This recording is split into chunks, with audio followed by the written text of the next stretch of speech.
Hi everybody, welcome back to Living Between Paychecks Kitchen. I'm Oz. That's Jack. Hello everybody. We stop our guest. Yeah, he's being quiet and being nice and playing Mega Man, which we appreciate. Today we're trying to get into the thing. It's something that I've always wanted to try, and we're gonna change it a little bit and change up the recipe just because we're not a big fan of certain vegetables. So we're gonna get into it, get you straight razors out. Man, we're going straight Sweeney Todd on it. We're gonna make some meat pies. Before we get into it, be sure to like, share, subscribe, ring the little bell, and let's get into it. All right, so it's a lot of stuff, but the most important part is your beef. Don't forget about a pound of that burger. Don't forget it.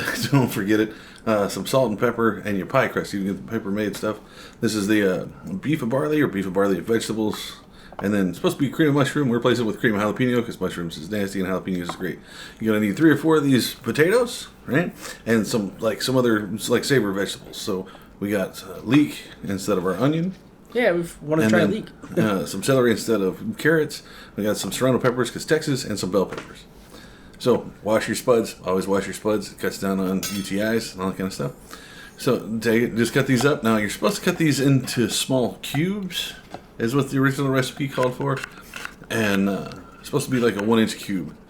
I would prefer to cut them smaller, but this is 1-inch cube. I've convinced women forever that that's 12 inches. So that's just slice everything else up. Get your skillet up. Make sure you got a big skillet. You're gonna put in your meat and your onions or your leek. All right. So just get it in there. You're gonna cook it until it's not pink anymore. Look just grayish, not all total brown. Right. Mush it around. Put the meat on the metal, kind of thing. Now I was telling Jack we needed to get a new skillet, because this one's got a leak in it now.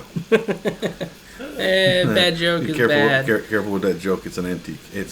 So put the leek in the skillet and cook that down until it's like gray. Doesn't have to be brown because you're still going to cook it in the oven for like an hour and a half.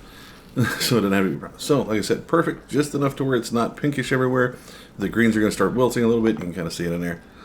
And go ahead and take that out. Drain it. Take all that stuff out of it, get rid of it, no more grease. And turn it off. Yeah, just get all the grease and funky out. I get you a big honking bowl and just pour it in there. Then you're gonna add all the rest of your ingredients in there. Everything except the pie crust. Don't throw the pie crust in there; you'll feel like an idiot. Yeah, that'd be weird. So we've got our serranos and our serranos. Yeah, that's serranos. And then a little bit of frozen bell pepper, not too much. Our potatoes. Now the cans of soup, just put right on top of it.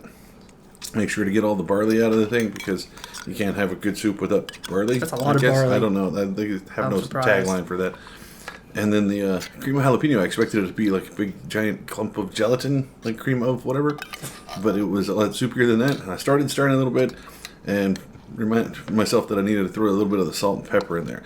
So the original recipe called for 1/4 and 1/8 of salt and pepper. That's way too specific. This is a lot of food to not have put, so I just put in half a teaspoon of each, and then the salt.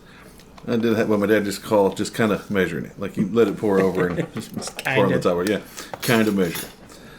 And then you start all up, try to get as much of it in there as you can. It's gonna lay down weird when you put it in the pie thing anyway. So just try to get all the meat and all the mush together. Then you gotta take your pie crust, lay these out. You gotta let them thaw out for at least an hour. Roll them out. Get mad that they're not circular. That's not a circle. That's not a circle. And it doesn't quite fit in this big pie thing. It's like trying to fit a fitted sheet. Or me trying to put it on a condom. This just doesn't work. Like it doesn't make sense. If you only have one pie crust, if I could have duct taped the edges around the thing, it would have worked. Now the original recipe didn't call for one on the bottom, but we had an extra one, so I figured we'd go ahead and do it. So once you go ahead and put the bottom one in there, or don't grease it. It's up to you. Taste. Just go ahead and spoon all the rest of this in. Now it looks like a lot of food, but it actually fits if you got the big 9-inch pie this thing. This is the deep pie crust thing.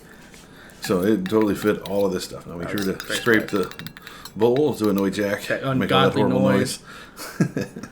Get that all done, kind of push it down.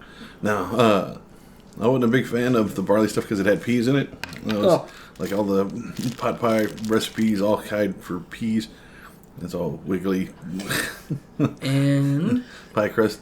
And because I wiggled and played with it, it's not round. It's not round. It's even worse than the Mom always last told me one. I was just going to go blind.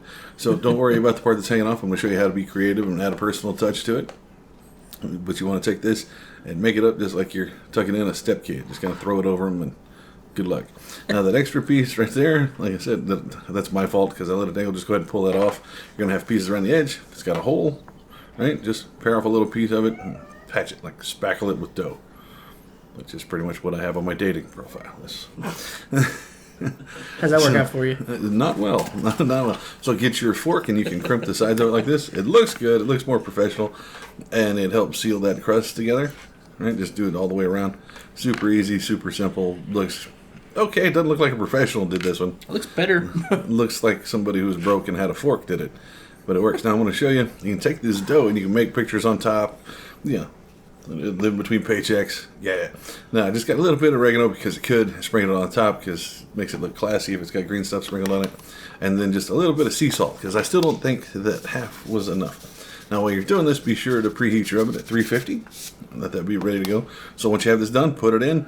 Let it sit for an hour 15, depending on your crust. Be sure to check it. And there you have it. I mean, it's huge enough to feed 4 to 6 people easily. Yeah. Ours is super spicy. You can replace any of the jalapenos. Those are completely optional, or the serranos, and that kind of stuff with carrots or any kind of bland vegetable that you like, but that's what we use. All right, so there you have it. That's that meat pie that we're always talking about. We're not going to question where you get your meat from because the pussycats is fast and everybody else kind of tastes funny depending on where they're from. Remember that. So be sure to check us here on YouTube. You can catch us on our uploads on Tuesdays and Fridays. We're here all week the rest of the time.